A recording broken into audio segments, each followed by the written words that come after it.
Good evening. I'm here to talk to you a little bit about chemistry in the Earth system. My name is Jamie Bascom, and I'm one of the teachers who teach chemistry at Miramonte.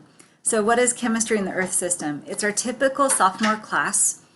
It is a class that is chemistry, but it has a strong connection to the Earth. So we're trying to help the students learn a little bit about Earth science with the lens of chemistry. The class involves 7 different units. They're listed here. In the beginning of the school year, we're learning about matter, measurement, energy.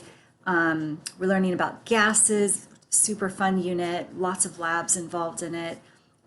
We look at patterns and properties of matter, atomic structure.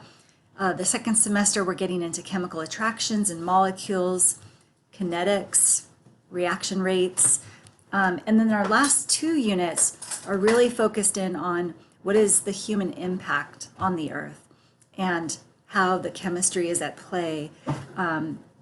For example, our last unit's on chemical equilibrium systems.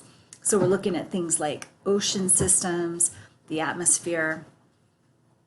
So you can see a very strong connection for the students in their real worlds as we're delving into these scientific topics.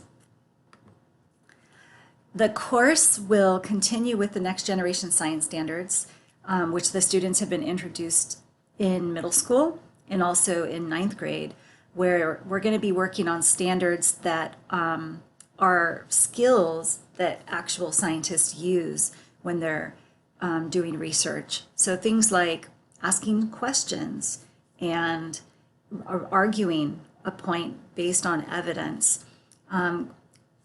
making claims, creating scientific models and iterating scientific models, using mathematics and computational analysis. Those will be our learning targets, and those are the things that we're going to be assessing the students on.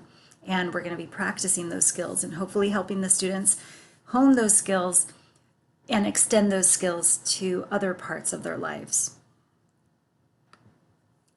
Collaboration is key in our class. We're going to work in teams.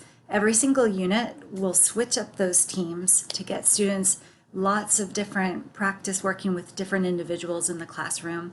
But we try to do labs once a week so that students are able to really have a lot of experience with phenomena and hands-on activities, learning a lot of the skills and the tools that real chemists use.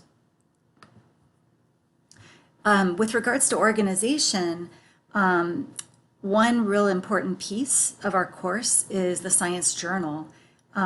Just like a real scientist keeps a journal with them and keeps a log of their daily activities, records and writes lab reports, we're going to be doing those similar things.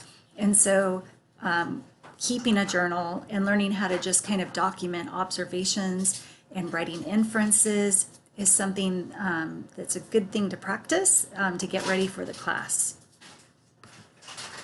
So other things that you want to think about to be successful in chemistry class, if you're in 9th grade right now, I strongly suggest you consider signing up for a club, like a science club, just to get a little bit of preview, and you could talk to other students about what it's like to be in chemistry in the Earth. Ask lots of questions of your teachers and of your peers when you're in class. Utilize Canvas and all the resources that are going to be there. Study with your peers. Form, study buddy groups to get ready for those tests and quizzes. And lastly, use Academy to get help from your teachers. Use those really deliberately. So I hope to see you all very soon, and good luck next year in choosing your classes.